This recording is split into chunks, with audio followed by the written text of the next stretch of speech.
Today, we're going to talk about the Sony a6000, baby. The first major perk of this camera is the size. It's only 120 millimeters wide, which is 12 centimeters, and it weighs only 344 grams, including the battery.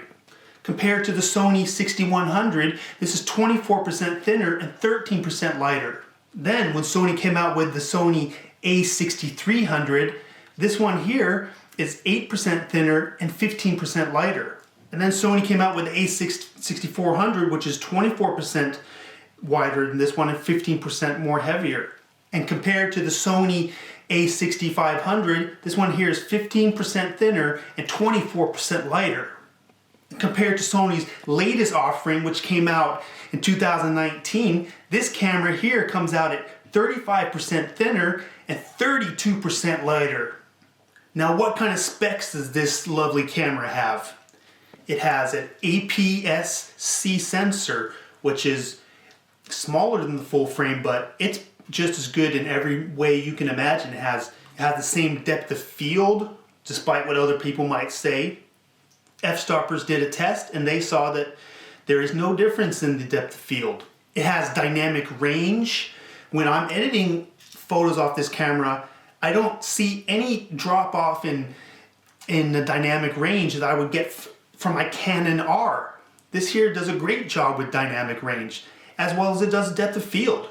You can get great landscape shots with this, and you can get really nice close-ups with a shallow depth of field thanks to the 3.5 f lens. And this camera is fast.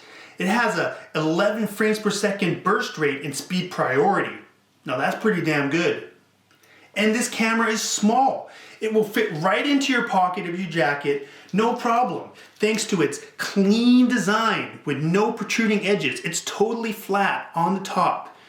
And it's thin thanks to the small kit lens. This kit lens weighs only 116 grams or 4 ounces. And it's thin.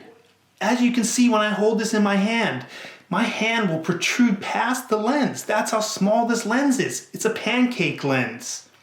Of course, when you're doing a zoom, it will zoom out. But when it's interacted like this, you put it in your pocket, it's a pancake lens. The camera, without the lens, but including the battery, weighs only 344 grams. That is lightweight. The whole point of mirrorless is that it's supposed to be small, with small lenses. What's the point of a mirrorless if you have massive lenses? A lot of pro photographers are saying, oh, I really like that it's a little lighter in my bag. But what difference is that really making when you have 3 gigantic lenses in there? Mirrorless is for small portable cameras with small lightweight lenses. The type of light equipment that you can take on a hike easily, or in your jacket pocket when you're going on a walk, or you're just hanging out with the family and you don't need big equipment with you.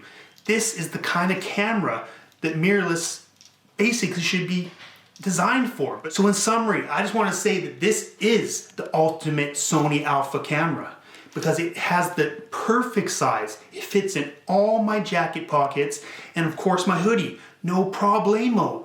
They hit the nail on the head, and this is the whole point of a mirrorless system. Small, compact, lightweight, small lens, and it's not going to cost you an arm and a leg either. Sony, please go back to this kind of design. This is what mirrorless is made for. If you like this video and you're interested in seeing more common sense reviews and just gadget reviews and cool stuff, then subscribe to my channel. Hit that notification button so you see when I put out a video. Because I got a lot of cool stuff planned. Stuff you're going to want to see, how to save money, how to get good equipment that works really good but is budget. You got to follow my channel. I got lots of tips. I got even analog stuff. You're going to be blown away if you just subscribe to my channel. See you guys in the next one. Peace.